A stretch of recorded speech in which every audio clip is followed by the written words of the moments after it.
एक गांव में राहुल नाम का लड़का रहता था। उसके माँ बाप बहुत परेशान रहते थे क्योंकि राहुल की उम्र अब 35 साल की हो गई थी, लेकिन उसकी शादी नहीं हो रही थी। फिर एक दिन एक औरत राहुल के घर एक रिश्ता लेकर आती है।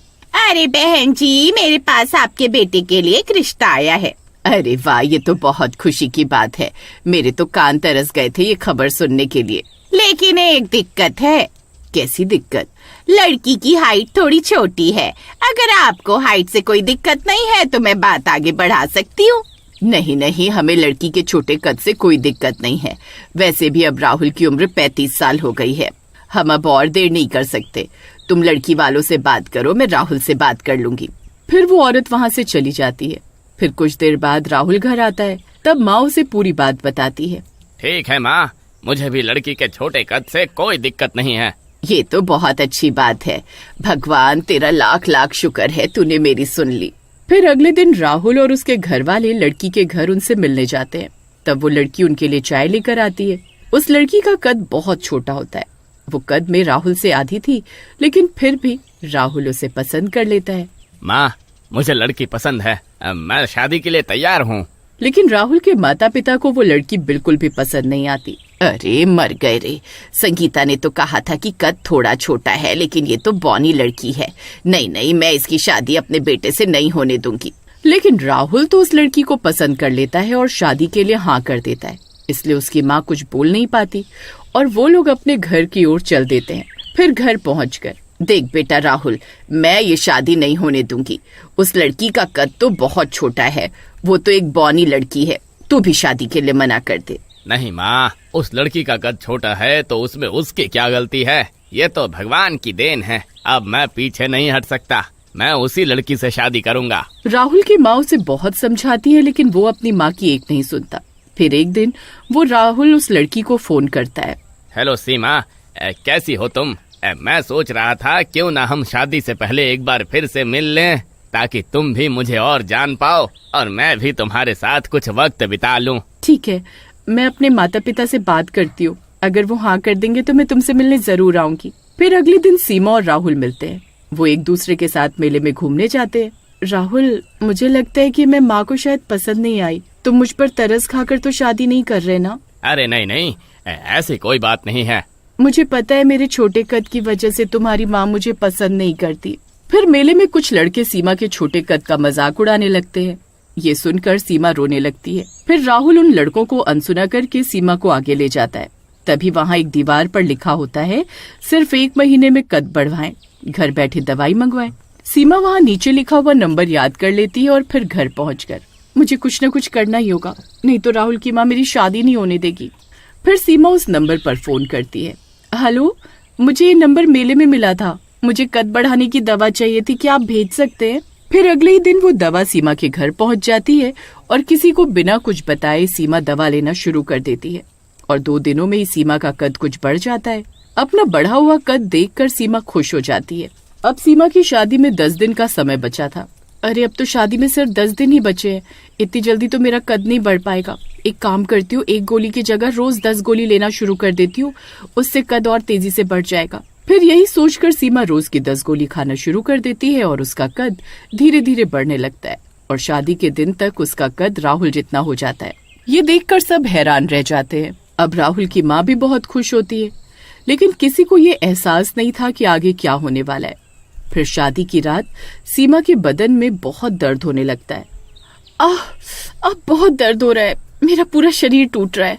फिर राहुल उसे दर्द की दवाई देता है और वो दोनों सो जाते हैं। फिर सुबह उठने पर राहुल की आंखें फटी की फटी रह जाती हैं। सीमा का कद अब बहुत बढ़ चुका था। अरे मर गए रे! अरे सीमा, ये तुम्हें क्या हो गया? तुम इतनी लंबी कैसे हो गई? सीमा इतनी लंबी हो चुकी थी कि वो घर की छत से टकराने लग गई थी। अरे मर गए रे, ये तो बौनी थी, ये इतनी लंबी कैसे हो गई? अजी, मैंने कद बढ़ाने की दवाई खाई थी, लगता है उसी का साइड इफेक्ट हो गया है। फिर उसी रात सीमा का कद और बढ़ने लगता है। अब घर उसके लिए छोटा पड़ जाता है। राहुल को सीमा से बात करने के लिए घर की छत पर जाना पड़ता है। अरे सीमा, ये क्या हो रहा है? अरे तुम्हारा कद तो रुक ही नहीं रहा है। अजी कुछ कीजिए जी, मुझसे और बर्दाश्त नहीं होता। अगर ऐसे ही कद बढ़ता रहा तो मैं तो मर जाऊंगी। फिर कुछ दिनों में सीमा का कद और बढ़ जाता है और उसकी मौत हो जाती है। सीमा, अरे ये तुम्हें क्या हो गया? चलो अच्छा हुआ जान छूटी। अब मैं अपने बेटे की शादी कहीं और करूंगी। फिर कुछ दिन ऐसे ही बीत जाते हैं और फिर एक दिन पूरे गांव में हाहाकार मच जाता है। हर तरफ चीख पुकार मच जाती है। अरे ये कैसी आवाज है? लोग इतना शोर क्यों मचा रहे हैं? फिर राहुल बाहर जाकर देखता है तो उसे वो लंबी चुड़ैल दिखाई देती है। वो चुड़ैल किसी आदमी को कुछ नहीं कहती, सिर्फ औरतों को अपने हाथों से उठाती, उन्हें देखती और वापस नीचे रख देती। अरे लगता है ये चुड़ैल किसी औरत की तलाश कर रही है। उसे देखकर वो डर जाता है, लेकिन वो समझ जाता है कि ये सीमा ही है। फिर वो भागता हुआ वापस अपने घर जाता है। मामा, अरे कहाँ हो तुम? देखो सीमा लौट आई है। क्या? ये कैसे हो सकता है? फिर राहुल की माँ खिड़की से झांक कर देखती है तो उसे वो लंबी चुड़ैल दिखाई देती है। अरे मर गए रे, ये क्या चीज है? अरे माँ, ये सीमा ही है। आपने इसे पहचाना नहीं? ये औरतों को उठा उठा कर क्या ढूंढ रही है? हे भगवान, अगर ये सीमा हुई तो ये जरूर मेरी तलाश कर रही होगी।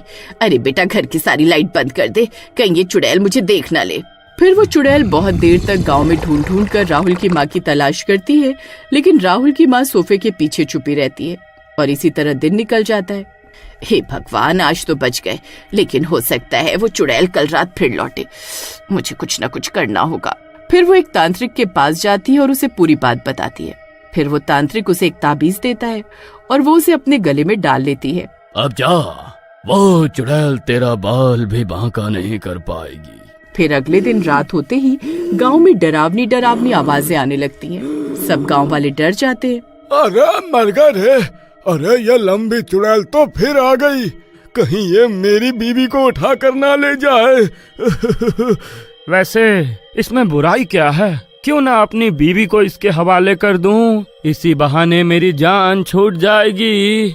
अरे चुड़ैल जी, अरे लंबी चुड़ैल जी, आपको जिस औरत की तलाश है वो यहाँ इस घर में है। अरे नास मिटे, ये क्या कर रहा है? मुझे मरवाना चाहता है क्या? उस चुड़ैल को यहाँ क्यों बुला रहा है? फिर वो चुड़ैल उस गांव वाले की आवाज सुनकर उसके घर की ओर चल देती है।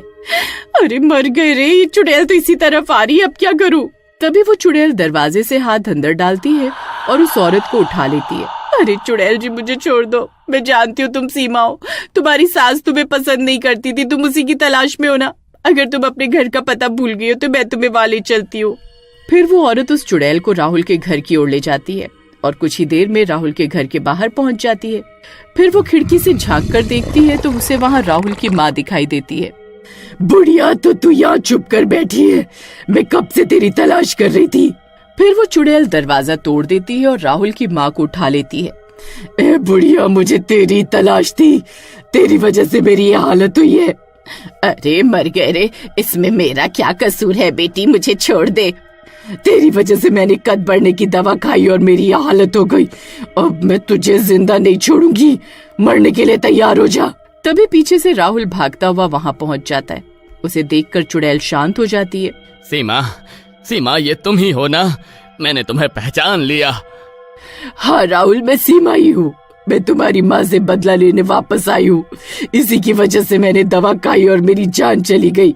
सीमा, मेरी माँ को माफ कर दो। उसकी तरफ से मैं हाथ जोड़कर माफी मांगता हूँ। वो आज के बाद कभी किसी लड़की में कोई कमी नहीं निकालेगी। मैं तुम्हें विश्वास दिलाता हूँ, मेरी माँ को माफ कर दो। मैं तुमसे बहुत प्यार करती हूँ राहुल, क्योंकि तुमने मेरे छोटे कद के बावजूद मुझसे शादी की और हमेशा मेरा ध्यान रखा। सिर्फ तुम्हारी वजह से इसे मैं छोड़ रही हूँ। फिर सीमा राहुल की माँ को छोड़ देती है और हमेशा हमेशा के लिए गायब हो जाती है।